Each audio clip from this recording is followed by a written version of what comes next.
sommes en compagnie de Monsieur Franck Schraeder, le directeur du musée national de la résistance à Esch-sur-Alzette. Dans un premier temps, je vais simplement vous demander de nous présenter ce musée, s'il vous plaît. Le musée national de la résistance à Esch existe depuis 1956. Il a traité et décédé par les réactions de la population luxembourgeoise face à l'occupation nazie. Depuis 2018, il est en rénovation. On a agrandi le musée, on a modifié en fait le sujet, on a ajouté les droits humains comme une nouvelle partie du musée. Bon, pour 22, on a réouvert pour nos deux projets qui ont lieu dans le cadre de la capitale européenne de la culture H22. Malheureusement, notre exposition permanente n'est pas encore ouverte et il faut attendre 23, on était 23 je suppose, pour pouvoir l'avoir au musée. Voilà, alors on parlera de l'exposition temporaire dans quelques instants, mais justement le terme de résistance, je trouve ça très intéressant. Il y a un propos d'accueil dans le musée, c'est pas que sur la Seconde Guerre mondiale tout simplement. Ben, la résistance, c'est un terme qui est universel. Si on parle d'un musée sur la Seconde Guerre mondiale, on est clairement limité dans le temps et on a un sujet historique. La résistance, c'est-à-dire la réaction face à des situations complexes et souvent négatives, est quelque chose qui concerne tout le monde. Bon, dans nos démocraties, c'est bien plus facile que dans des situations de guerre ou dans des dictatures, mais en même temps, c'est quelque chose qui nous concerne. Donc tout le monde, à un moment de sa vie ou à un autre, fait de la résistance à un niveau plus ou moins différent selon les circonstances. Mais pour nous, c'est quelque chose qui est vraiment à la base de toutes nos réflexions. C'est les réactions face à des situations complexes et difficiles.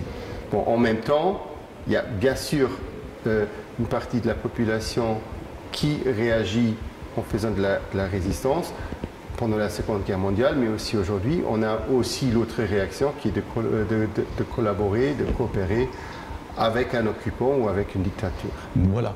Alors si aujourd'hui on vient à votre rencontre, c'est justement pour l'exposition temporaire qui s'appelle Ecce Homo, dans le cadre de Esch, capitale européenne de la culture 2022.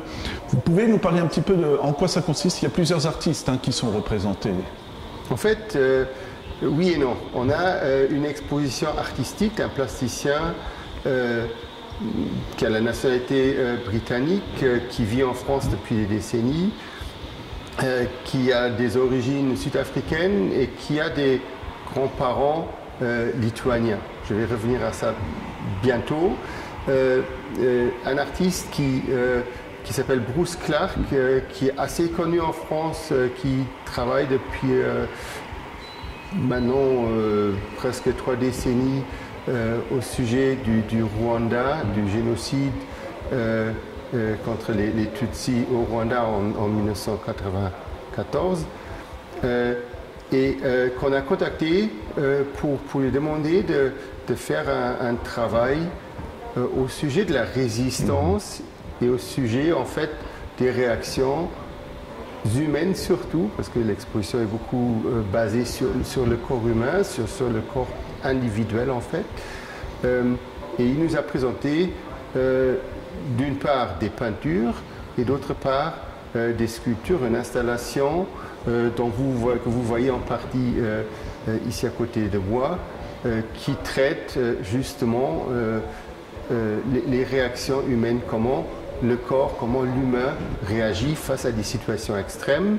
Il parle d'une part de résistance physique, bien sûr. Il parle aussi de cette situation très compliquée de gens qui ont vécu et survécu des génocides ou des massacres ou des situations très traumatisantes. Vous voyez que ces sculptures à côté de moi sont suspendues, donc ça, pour Bruce Clark, ça décrit en fait cet état de suspension entre deux mondes, entre d'une part le fait d'avoir survécu, mais d'autre part le fait d'avoir perdu une partie de sa dignité, une partie de sa vie en fait, il y a beaucoup de survivants et de toute situation et de tous les pays confondus qui parlent en fait de cet état entre la mort et la vie. Et justement, ça relance la puissance de l'exposition parce qu'il y a des témoignages, je les lisais juste à côté. Ça correspond exactement à ce que vous venez d'expliquer finalement.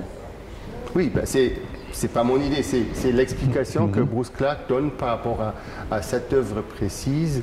Le corps humain qui vit, qui fait de la résistance, qui ne meurt pas, qui est capable d'endurer beaucoup de choses, et d'autre part quand même l'esprit qui souffre le traumatisme qui est omniprésent chez pas mal de gens.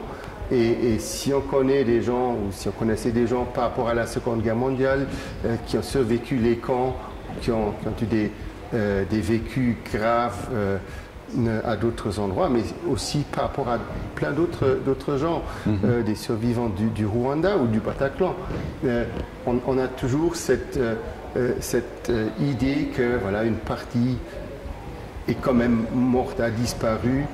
Et même si on rencontre ces gens dans un contexte sociétal, ils paraissent normaux, mais au fond d'eux, ils sont quand même fortement blessés et c'est ça qu'il veut exprimer.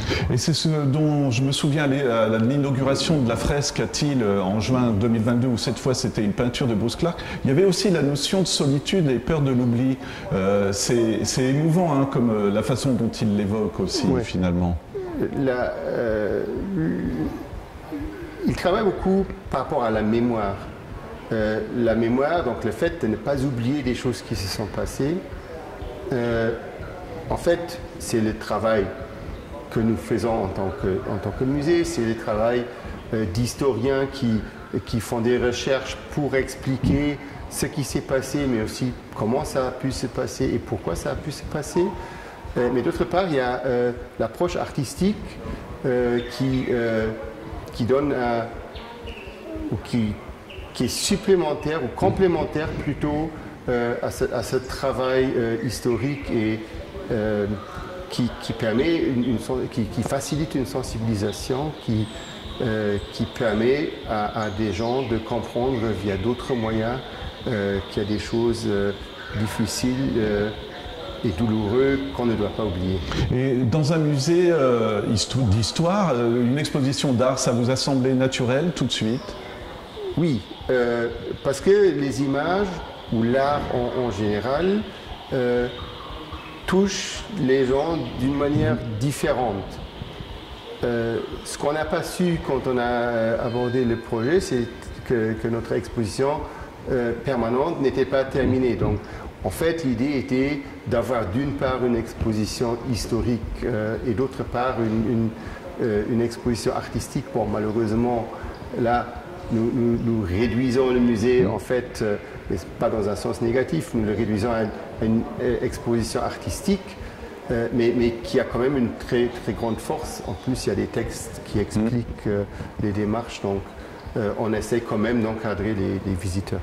Et visuellement, je trouve que ça évoque exactement les témoignages. Il suffit de regarder ces corps qui chutent, qui sont enfermés en eux-mêmes finalement quelque part, et qui n'arrivent pas à exprimer tout ce qu'ils ont pu vivre. Et je trouve ça impressionnant dans le hall d'entrée. Oui, bien sûr, qui n'arrivent pas à exprimer.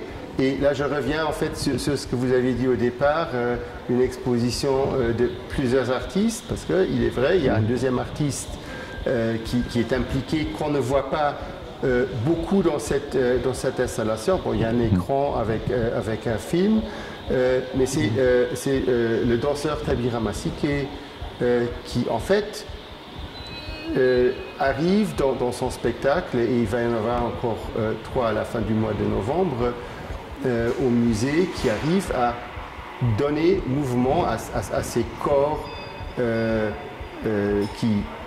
qui réussit à exprimer la douleur par ses mouvements, par sa danse. Et donc c'est quelque chose qui est complémentaire en fait à cette exposition, à cette installation. Les deux artistes en fait ont abordé le projet ensemble. Donc dès la première rencontre, les deux étaient là, le plasticien et le danseur. En fait, ils se sont inspirés mutuellement et on ressent l'influence du danseur dans les sculptures, mais on ressent aussi les sculptures dans le spectacle de danse. Et encore une fois, je me permets, quand il y a eu l'inauguration, le danseur est arrivé tout en silence, il n'y avait pas de musique. Et justement, le silence, le public s'est tu, et on comprenait ce qui se passait finalement. Hein. C'était impressionnant. Hein. Comprendre, c'est peut-être pas le bon terme. Mais le silence qui s'est mis, on sent quelque chose, ça produit des émotions très fortes, et l'exposition, mais aussi le spectacle, on sent qu'il y a quelque chose qui ne va pas, on ne peut pas le nommer.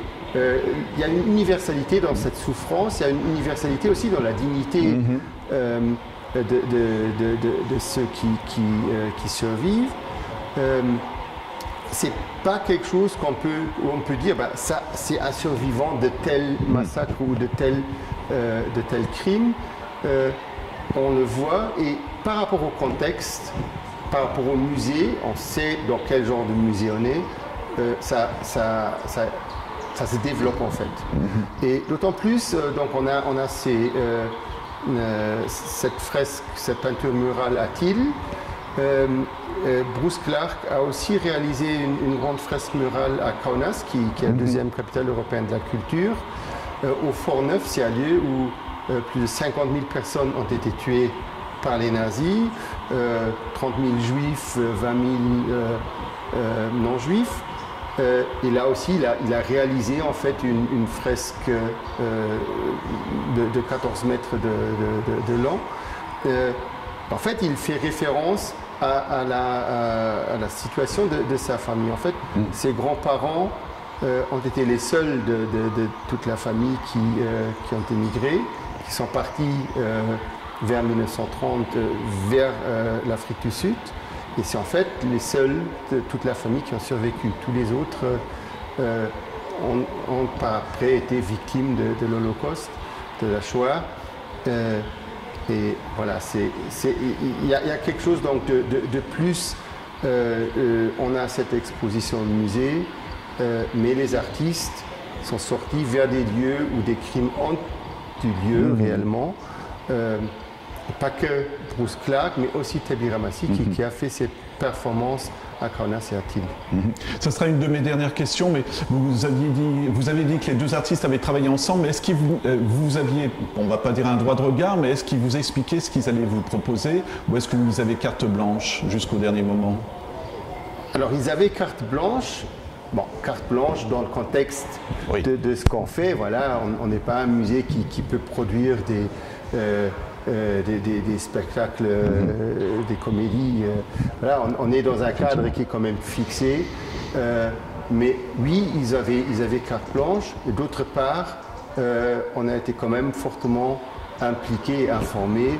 On a participé aux réunions et donc on savait en fait dès le départ ce qui allait se produire. Et quand vous avez découvert cette installation, vous avez été ému, vous avez été surpris, comment? Parce que c'est bien d'aller le voir sur papier, mais encore une fois, moi j'avoue que je suis soufflé, quoi. Donc je pense que c'était pareil pour vous. Oui, c'était pareil. On ne savait pas, c'est vrai. Il y avait cette idée, l'idée qui fonctionnait bien. On connaissait la situation, le projet théorique. Et c'est toujours autre chose de découvrir la réalité. Et c'est vrai qu'avec la lumière, avec la sonorisation, ça crée quelque chose d'assez fort. Voilà. Toute dernière question, c'est une question très classique. C'est jusque quand cette exposition au musée? L'exposition va se terminer le 30 décembre. Voilà, le musée qui est ouvert du mardi au dimanche, de 10h à 18h et le jeudi jusqu'à 19h30. Voilà, et si on veut prolonger l'expérience, je me permets encore une fois, il y a aussi un chemin mémoriel, hein, si je ne me trompe pas, qui part de Thiel jusqu'à Esch, et on peut aussi aller à la mine de Thiel pour vraiment avoir une expérience complète, on va dire, tout simplement.